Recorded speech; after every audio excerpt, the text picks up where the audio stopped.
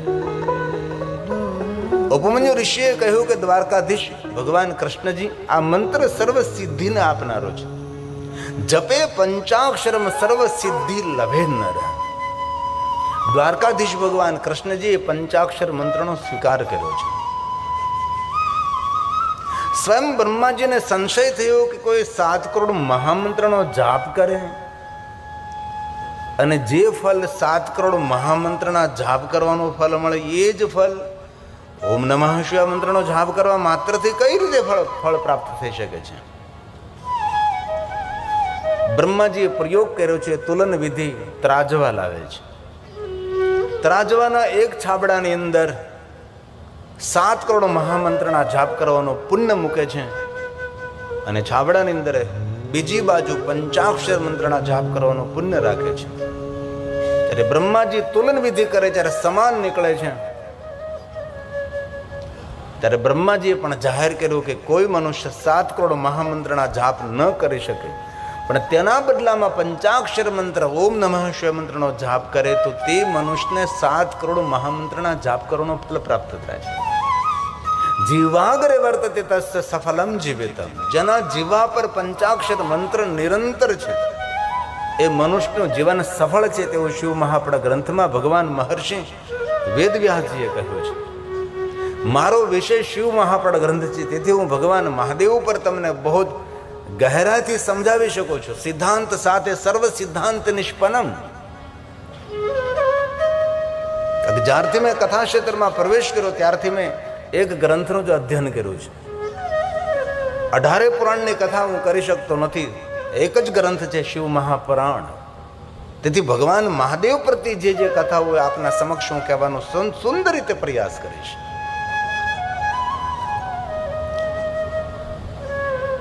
કામના મનોકામના પૂર્ણ કરવા માટે કોઈ શ્રેષ્ઠ મંત્ર હોય તો પંચાક્ષર મંત્ર છે. સુખમ મુખોચ્ચાર્ય, સુખપૂર્વક મુખમાંથી પ્રગટ થનારો અને જીવનના દરેક સુખ આપનારો કોઈ મંત્ર હોય તો ઓમ નમઃ શિવાય મંત્ર છે. એવું હું આપને નથી કહેતો કે આપના સદગુરુનો આપેલો મંત્ર આપ છોડી દો, પણ શિવ મહાપડ ગ્રંથમાં જે કહ્યું છે એ આપને સૌને કહેવાનો પ્રયાસ કરીશું. આપનો જે ઈષ્ટ મંત્ર હોય, આપની પરંપરામાં જે મંત્રનો જાપ કરાતો હોય, આપના સદગુરુએ જે તમને મંત્ર આપ્યો એ મંત્રને આપ જાળવી રાખજો, એ મંત્રને સાચવી રાખજો, એ જ મંત્રનો આશ્રય કરજો. પણ ભગવાન વિષ્ણુજીએ નારદજીને એમ કહ્યું કે નારદ, સંતાપમાંથી, તાપમાંથી, ઉદ્વેગમાંથી, ભયમાંથી મુક્ત થવાનો કોઈ શ્રેષ્ઠ મંત્ર હોય તો ઓમ નમઃ શિવાય મંત્ર છે. રામજીએ નિરંતર આ મંત્રનો આશ્રય કર્યો છે. ભગવાન મહર્ષિ વેદવ્યાસજી જ્યારે શિવ સાધના કરે છે ત્યારે ભગવાન મહર્ષિ વેદવ્યાસજીએ પણ આ મંત્રનો આશ્રય કર્યો છે. આપણે ગુજરાતી માણસો ગાતા હોય છે મંત્ર મહાન મંગલકારી, હર ગામડાઓમાં ગવાતો હોય છે, હર શિવાલયોમાં ગવાતો હોય છે. કોઈ ભજનની દુનિયા હોય કે પછી કોઈ મહિલા મંડળનો સત્સંગ હોય, સરળતાથી લોકો ગાય છે મંત્ર મહામંગલકારી. શા માટે ભાઈ? કારણ કે શાસ્ત્ર સંમત છે, શાસ્ત્ર આધારિત છે. જો આપણે મંગલ કરવું હોય તો હાલતા ચાલતા, બેસતા ઉઠતા, ખાતા પીતા, ઊંઘતા જાગતા આ પંચાક્ષર મંત્રનો જાપ કરો. આ મંત્ર જીવનની કામના મનોકામના પૂર્ણ કરનારો મંત્ર છે. શિવ મહાપડ ગ્રંથમાં તો ભગવાન વ્યાસજીએ કહ્યું કે કોઈ માણસના મુખમાંથી પંચાક્ષર મંત્ર પ્રગટ થઈ રહ્યો એ માણસના મુખનું દર્શન કરવામાં આવે તો ગૌમુખની યાત્રા કરવાનું ફળ પ્રાપ્ત થાય. જ્યાંથી માતા ગંગા ભાગીરથી પ્રગટ થઈ તેને ગૌમુખ કહેવાય છે. ગૌમુખની યાત્રા કરવી કોઈ સરળ નથી, અતિ કઠિનમાં કઠિન, કષ્ટદાયક અને સંકટોથી ભરેલી યાત્રા છે. ગંગોત્રી સુધી માણસ પહોંચે તો પણ ધન્ય છે, ઉત્તરકાશી સુધી મનુષ્ય પહોંચે તો પણ ધન્ય છે, અરે ઋષિકેશ સુધી પહોંચે, હરિદ્વાર સુધી પહોંચે તો પણ તે ધન્ય છે. ગૌમુખ સુધી તો કોઈ ભાગ્ય પહોંચી શકે છે, પણ કોઈ પણ મનુષ્યના મુખમાંથી ઓમ નમઃ શિવાય મંત્ર જ્યારે પ્રગટ થાય છે એ મનુષ્ય દર્શનીય છે, એ મનુષ્ય પ્રણમ્ય છે. આવું શિવ મહાપડા ગ્રંથની અંદર પંચાક્ષર મંત્ર ઓમ નમઃ શિવાય મંત્ર માટે વિસ્તાર અને વિસ્તૃતથી વર્ણન કર્યું છે.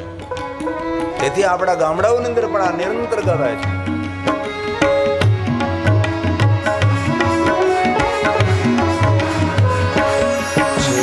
મંત્ર મહામંગલકારી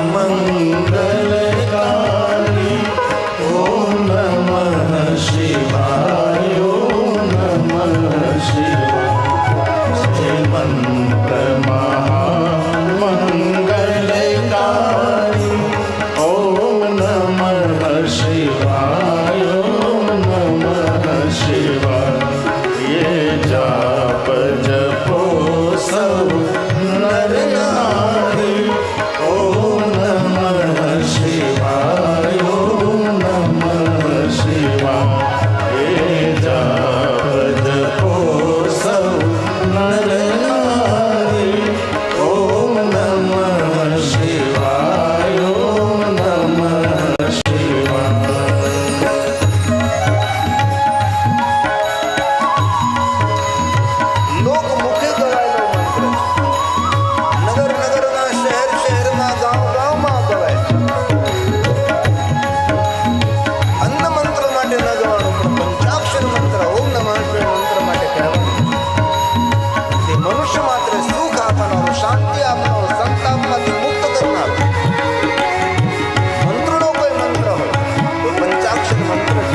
પંચાક્ષરી વિદ્યા આપી છે. સંતાપમાંથી છૂટવું હોય ને ઉદ્વેગમાં ને ભયમાંથી મુક્ત રહેવું હોય તો નારદજી આ પંચાક્ષર મંત્રનો તમે આશ્રય કરો. વિષ્ણુ ભગવાને એમ કેમ ન કહ્યું કે તમે મારા નામના મંત્રનો જાપ કરો?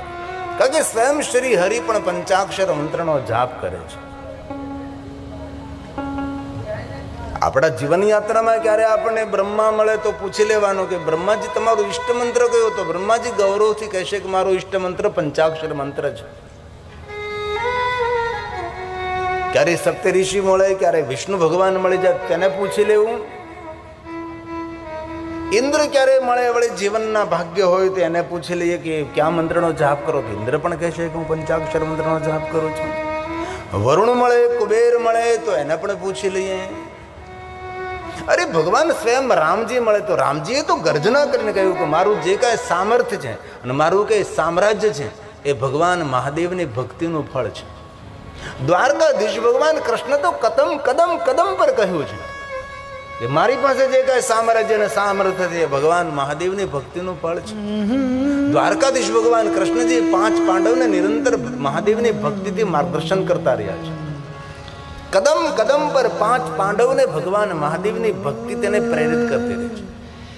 કોઈ પણ કાર્ય હોય ભગવાન દ્વારકાધીશ અર્જુનને પકડીને લઈ જાય કે ચાલ આપણે બંને જણ ભગવાન મહાદેવને પહેલા આપણે જલાભિષેક કરીએ. ભગવાન દ્વારકાધીશ કોઈ પણ કાર્યના પ્રારંભે પહેલા ભગવાન મહાદેવને જલાભિષેક કરે. અરે રામજી તો કદમ કદમ પર મહાદેવની પૂજા કરે છે અને ભગવાન પ્રભુ રામ તો સ્વયંભૂ મહાદેવના ભક્ત છે. ભગવાન રામજીને કોઈ કહ્યું નથી કે તમે મહાદેવની ભક્તિ કરો, તમે મહાદેવની ઉપાસના કરો. સ્વયં ભગવાન શ્રી રામ મહાદેવના ભક્ત છે. ભગવાન રામજી અગણિત લિંગોની સ્થાપના કરે છે. આપણે એવું ન કહી શકીએ ભગવાન રામજી એક જ શિવલિંગની સ્થાપના કરી છે.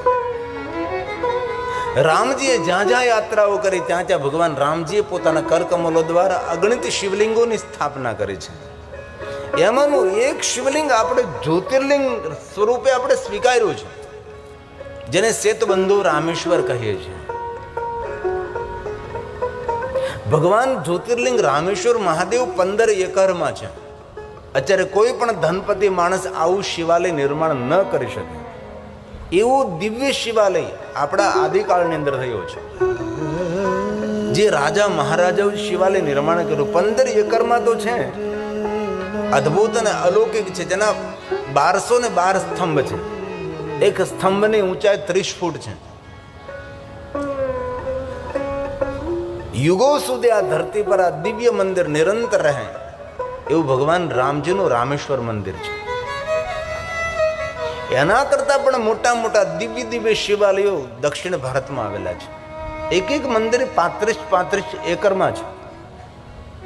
એક એક શિવાલય રાજાઓને 4 પેઢીઓ સુધી કામ ચાલે છે.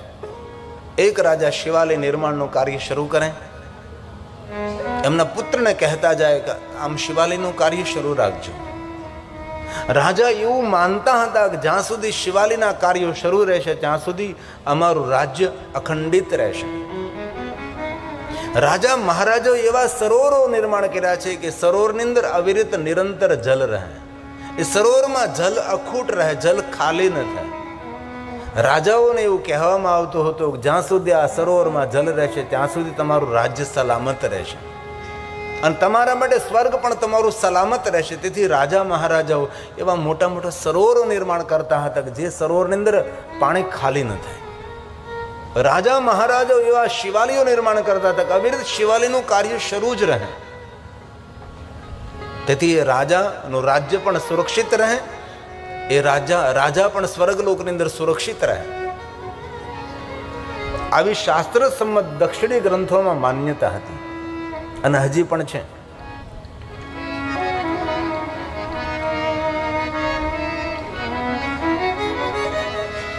રામ જીવનમાં મળે કે કૃષ્ણ મળે તેને પૂછી લઈએ કે ભગવાન આપ ક્યાં મંત્રનો જાપ કરો છો? તો રામજી કહે મેં પંચાક્ષર મંત્રનો આશ્રય કરું છું. હવે બ્રહ્મા, વિષ્ણુ, ઇન્દ્ર, કુબેર, વરુણ, સપ્તઋષિ, રામ, કૃષ્ણ મળે કે ના મળે, પણ જીવનમાં હર વ્યક્તિને એકવાર યમરાજ તો મળશે જ. યમરાજાને પૂછી લેવું, યમરાજા આપનો ઈષ્ટ મંત્ર કયો છે? તો યમરાજા સ્વયં ગૌરવથી કહેશે કે મારું ઈષ્ટ મંત્ર પંચાક્ષર મંત્ર છે. શિવ મહાપણા ગ્રંથમાં યમરાજાની શિવ ભક્તિનું વિસ્તૃત વર્ણન છે.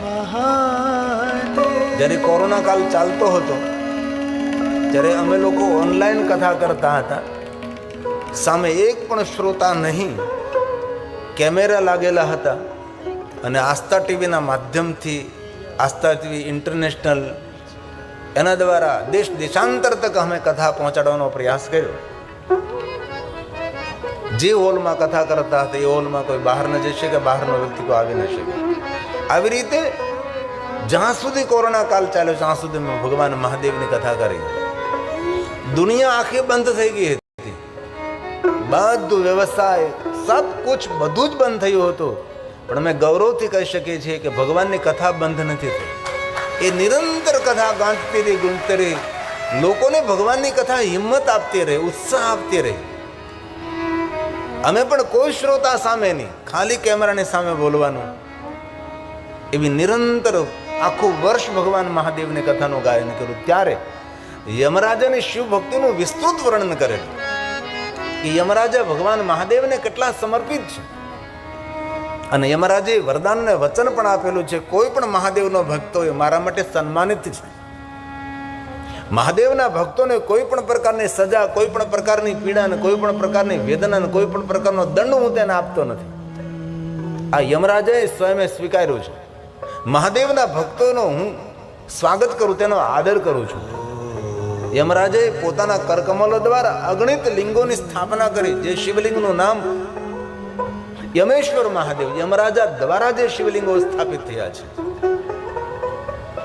તેથી જે મહાદેવના ભક્તો તેને યમરાજથી પણ ડરવાની જરૂર નથી, કારણ કે યમરાજા સ્વયં મહાદેવના ભક્ત છે. દેવતાઓ મળે કે ન મળે છોડો એ બાતને. ભૂત પ્રેતોને પૂછી લ્યો કે આપ, તો ભૂત પ્રેતો પણ કહે કે અમે પંચાક્ષર મંત્રનો આશ્રય કરીએ છીએ. તેથી તો અમે ભગવાન શિવની સંગ ભગવાન મહાદેવની સાથે રહીએ છીએ. અને એટલું જરૂર યાદ રાખવું જોઈએ કે માણસે પોતાનું કલ્યાણ કરવું હોય તો મહાદેવની ભક્તિ વિશેષ પ્રકારે કરવી. ભલે કોઈ પણ સંપ્રદાયમાં, કોઈ પણ પરંપરામાં, કોઈ પણ સંપ્રદાયમાં આપણે હોય, દરેક સંપ્રદાયો શ્રેષ્ઠ છે, દરેક પરંપરા શ્રેષ્ઠ છે, દરેક આચાર્યો શ્રેષ્ઠ છે, પણ આત્માનું કલ્યાણ કરનાર તો ભગવાન શિવ છે.